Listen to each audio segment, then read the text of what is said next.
కృష్ణా జిల్లా నూజివీడు ఐఐటీలో భోజన పరిస్థితులు అస్తవ్యస్తంగా ఉన్నాయని, నాణ్యమైన భోజనం అందడం లేదని విద్యార్థులు ఆందోళన చేపట్టారు.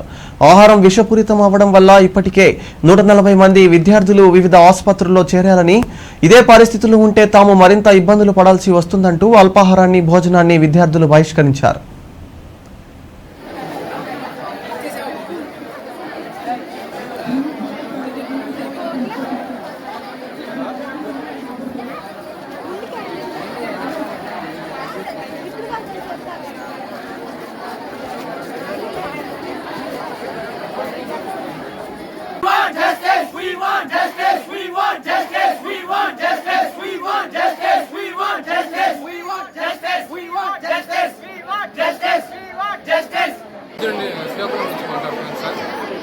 ఇది ప్రెస్టీజియస్ యూనివర్సిటీ అంటారు సార్, కానీ కనీస అవసరాలు అయితే తీర్చట్లేదు.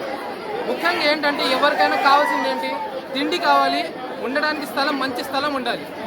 కానీ మాకు చూసుకుంటే ఇక్కడ మీరు చూస్తున్నారు మెస్ ప్రాబ్లమ్స్ ఒక్కటే చూస్తున్నారు, కానీ దీనికి మించిన ప్రాబ్లమ్స్ కూడా ఉన్నాయి సార్. మా క్లాస్ రూమ్ చూసుకుంటే ఇలాంటి రేకుల డబ్బాలాగే ఉంటాయి. ఆ సెగలు కక్కుతున్న రూమ్లో కూర్చోవాలి, అలా కూర్చోలేక రోజు ఆబ్సెంట్ అయ్యి డీటైన్ అయ్యే పరిస్థితులు కూడా చాలా మంది వచ్చారు సార్. ముక్కులో నుంచి రక్తం కూడా చాలా మందికి కారుతున్నాయి. ఆ 140 ఏసీలు వస్తున్నాయి అని చెప్పి ఆ చక్రాలు బండి వస్తుంది కానీ దాని చక్రాలు అరిగిపోతున్నాయి, కానీ మాకైతే ఏసీలు అయితే రావట్లేదు సార్. పోనీ నీళ్ళకి సంబంధించి అయితే హాస్టల్స్లో అయితే నీళ్ళు రావట్లేదు, దానివల్ల స్నానాలు చేయట్లేదు, బట్టలు ఉతకట్లేదు. ఈ విధంగా హైజీన్ ఉండకపోవడం వల్ల మనకి చాలా స్కిన్ అలర్జీస్ అయితే వస్తున్నాయి సార్. ఇలా ఉందా, పోనీ ఫుడ్ అయినా ఉందా, అది లేదు. ఇలా వచ్చి క్లాస్ రూమ్లో ఉంటే ఏం చదువుతాం సార్, ఏం ఉండగలం, ఏం చదవగలం. మేము IIT students E1 Srikakulam batch. మాకు వచ్చేసి మెస్ ప్రాబ్లం చాలా రోజుల నుంచే ఉంది. మేము నియర్లీ ఫస్ట్ మెస్ స్టార్టింగ్ నుంచి ఒకే ప్రాబ్లం ఉంది. మెస్ ఏ రోజు బాగాలేదు మాకు. ఈ ఒక 2-3 వీక్స్ నుంచి చాలా వర్స్ట్ కేసు అయిపోయింది. అది చాలా మంది ఈ లాస్ట్ 3 డేస్ చూసుకుంటే 160 మెంబర్స్ హాస్పిటల్లో సఫర్ అయ్యారు.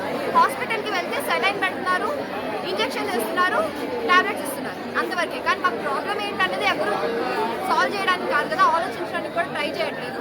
అండ్ వచ్చేసి మేము చాలాసార్లు కంప్లైంట్ ఇచ్చాము, బట్ చేంజ్ ఏం రాలేదు. సో ఈరోజు మేము ఇలా దిగాము. ఇంకా శానిటేషన్ వచ్చేసరికి మెస్లో అస్సలు బాగోట్లేదు. మెస్ మీరు ఒకసారి ఇప్పుడు ఇది చూసినా సరే, ఒకవేళ మెస్ బాగుంది, మీకు శానిటేషన్ బాగుంది అని మీరు ఎవరు చెప్పినా సరే మేము అందరం వెళ్ళి తినేస్తాము, బట్ అంత వర్స్ట్గా ఉంటుంది. అండ్ ఈరోజు కూడా ఇంకా మేము తట్టుకోలేకపోయాము. ఎన్ని రోజులు అని చెప్పేసి ఒక బాధను అలా భరించగలం, అందుకనే ఈరోజు ఇలా రైజ్ చేస్తాము.